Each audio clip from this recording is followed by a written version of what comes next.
177, এবারে 177 এর নিচে নামবে না। এটা আমার নিজের পার্সোনাল অবজারভেশন।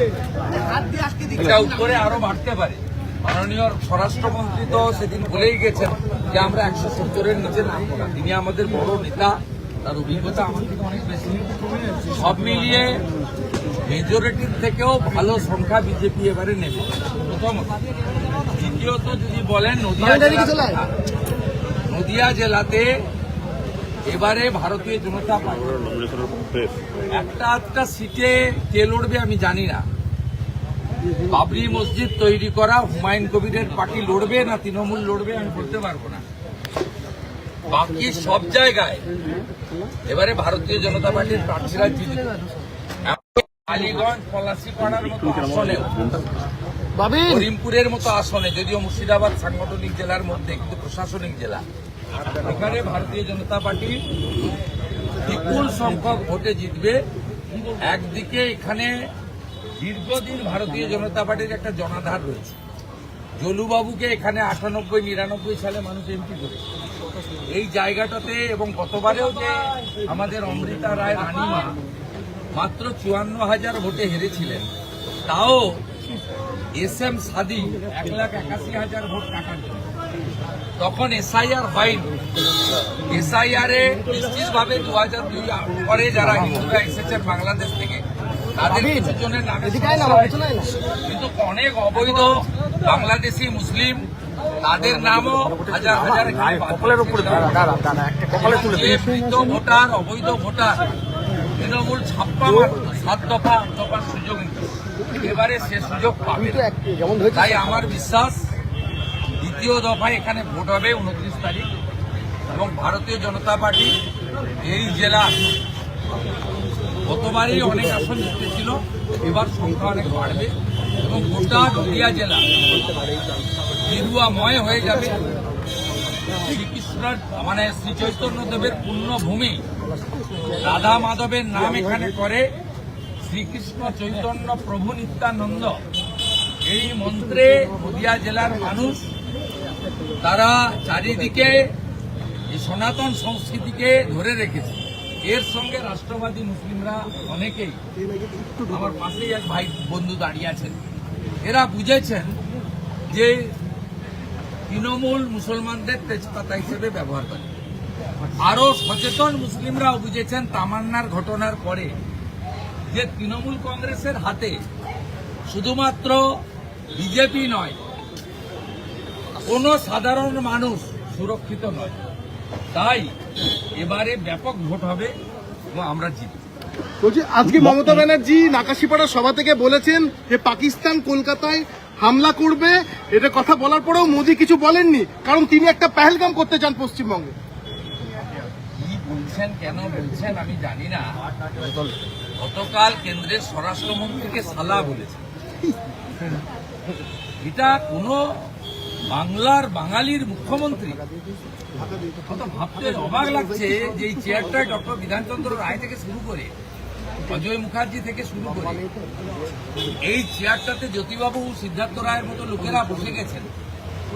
ইভিন রাজনৈতিক ভিন্নতা থাকলেও বুদ্ধবাবুর মতো ভদ্রলোক বসে গেছেন। কাকে আমরা বসিয়ে রেখেছি? তার মুখের ভাষা, কথাবার্তা। মুখ্যমন্ত্রীকে আমি প্রশ্ন করতে চাই, যখন অবন্তিপুরাতে 2019-এ CRPF এর কনভয় উড়িয়ে দেওয়া হয়েছিল, ভারতের এয়ারফোর্স স্ট্রাইক করেছিল, আপনি নবান্নর গেটে বসে বলেছিলেন ভারতীয় এয়ারফোর্স যে স্ট্রাইক করেছে তার প্রমাণ করতে। এবারেও পহেলগাম ঘটনার পরে আপনার ভূমিকা মানুষ দেখেছে। অপারেশন সিঁদুর নিয়ে আপনি জওয়ানদের প্রশংসা না করে কেন সিঁদুর নাম দেওয়া হয়েছে? হিন্দু পরিবারের বিবাহিত মহিলারা সিঁদুর ব্যবহার করেন, এই প্রশ্ন আপনি তুলেছিলেন। আপনার যে এই ভারতীয় সংস্কৃতি, সনাতন সংস্কৃতি এবং রাষ্ট্রের ভাবনার বিপরীতে মতামত, এটা অনেকবারই আমরা লক্ষ্য করেছি। আপনি কখনো BSF-কে রেপিস্ট বলেছেন, কখনো CRPF-এর বিরুদ্ধে মায়েদেরকে এগিয়ে দিয়েছেন, লেলিয়ে দিয়েছেন, কখনো বলেছেন আর্মিরা কেন সেকেন্ড ব্রিজে দাঁড়িয়ে আছে আমি নবান্ন ছাড়বো না। আপনি কাউকে ছাড়েননি। কিছুদিন আগে রেড রোডে আপনার এসআইআর বিরোধী ধর্নায় আর্মিরা অনুমতি ছাড়া মঞ্চ খোলার জন্য এসেছিল। আপনি অবৈধ কাজ করছিলেন। আপনি সেদিন যেভাবে দাঁড়িয়ে থেকে ভারতীয় সেনাদের অপমান করেছেন, গর্বের সঙ্গে বলেছেন আমাদের থেকে পালাচ্ছে, ভারতীয় সেনাদের থেকে চীন পাকিস্তান পালায়, বাংলাদেশ ল্যাজ গুটায়, আপনি সেই সেনাকে অপমান করেছেন। তাই আপনার সবসময় সোচ মানসিকতা এই ধরনের, এবং আপনি গ্রেটার বাংলাদেশ তৈরি করতে চান এবং সেই গ্রেটার বাংলাদেশের প্রধানমন্ত্রী হতে চান। উনি আরো বলেছেন যে চিপ ঢুকিয়ে দেবে, সেন্ট্রাল ফোর্স চিপ ঢুকিয়ে দেবে গণনা কেন্দ্রে এবং তাতে ওটা আপনার মাথায় ঢোকাতে হবে। বলেছেন আপনারা 500 টাকা করে লোক নিয়ে গেছেন। ভবানীপুরে 500 টাকা করে লোক নিয়ে গেছেন। 16টা লোক হয়েছে আপনার। ভালো হয়েছে। তাহলে উনি ওখানে এত খাচ্ছেন কেন? বিএলওদের নিয়ে মিটিং, সভাপতিদের নিয়ে মিটিং, এত করার তো দরকার নেই। অমিত শাহজি প্রশাসনে ছিল, লোক লেগলিয়ে দিচ্ছেন। আমার দৌড় ক্যাম্পেনিং এ পুলিশ ঢুকিয়ে দিচ্ছেন টি শার্ট পরে। এত কিছু তো করার নেই। অতি দম্বে অত অলঙ্কা, অতি মহানে কৌরবা। এই দম্ভ নন্দীগ্রামে দেখিয়েছিলেন। আমার ছোট বোন নন্দীগ্রাম হেরেছেন, আর এবারে ভবানীপুরেও আপনি সেন্ট্রাল ফোর্সের গাড়িতে ড্রাগ এবং টাকা আসছে। ওনার অভিযোগ সেন্ট্রাল ফোর্সের গাড়িতে ড্রাগ এবং টাকা আসছে। কেন্দ্রীয় আধা সামরিক বাহিনী যারা মাওবাদীদের বিরুদ্ধে লড়াই করছে, যারা এত বড় সীমান্তকে পাহারা দিচ্ছে, তাদেরকে অপমান করছেন এসব কথাবার্তা। বলছে সেন্ট্রাল ফোর্স ভোটে আটকালে রথ টানার মতো আগে ঝাড়ুদার দিয়ে যেমন রাস্তা পরিষ্কার করা হয়, মহিলাদের বলবো ওইভাবে রাস্তা পরিষ্কার করতে। উস্কানিমূলক কথাবার্তা। ইলেকশন কমিশনের উচিত রত্না চ্যাটার্জির বিরুদ্ধে যেরকম এফআইআর করেছেন, এর বিরুদ্ধে এফআইআর হয়। বলছে ওনাকে নাকি মারার ষড়যন্ত্র হয়েছিল, 3 জন গ্রেপ্তার হয়েছে। কটা লোক হয়েছিল নাকাশিপাড়ায়? আপনার কাছে ভিডিও দেখাবো। চেয়ার গুলোই ভরাতে পারেনি, 2000 চেয়ার পেতেছিল, 800 চেয়ার ফাঁকা ছিল। স্কুল বন্ধ করে, সব পরীক্ষা বন্ধ করে জনসভা হচ্ছে। মুসলমানরা তারা বিজেপি হয়ে গেছে, আর যারা মৌলবাদী তারা সব হুমায়ুন হয়ে গেছে।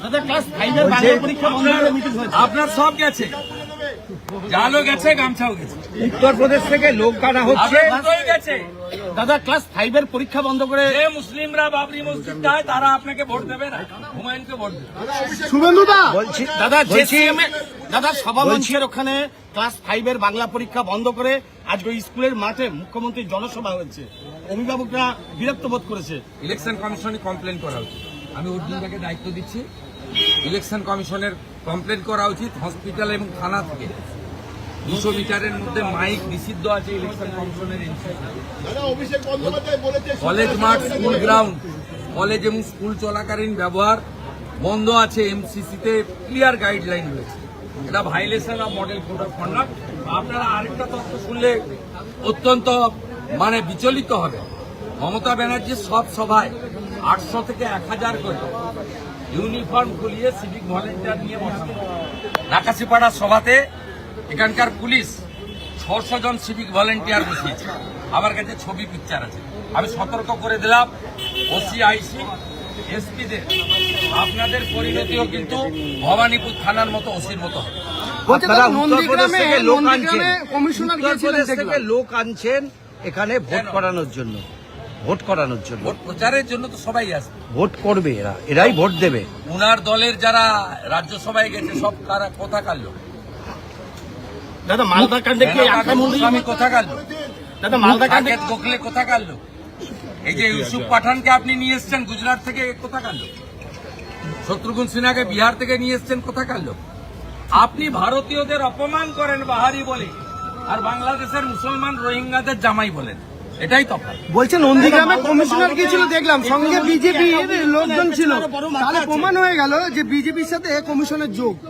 মুখ্যমন্ত্রী বলছেন নন্দীগ্রামে ফালতু কথা। পোস্টপল ভায়োলেন্স যেখানে হয়েছে, এখানে নদিয়া জেলাতে 3 জনকে খুন করেছে 21 পরে। চাকদা থেকে আমাদের ধুবুলিয়া পর্যন্ত,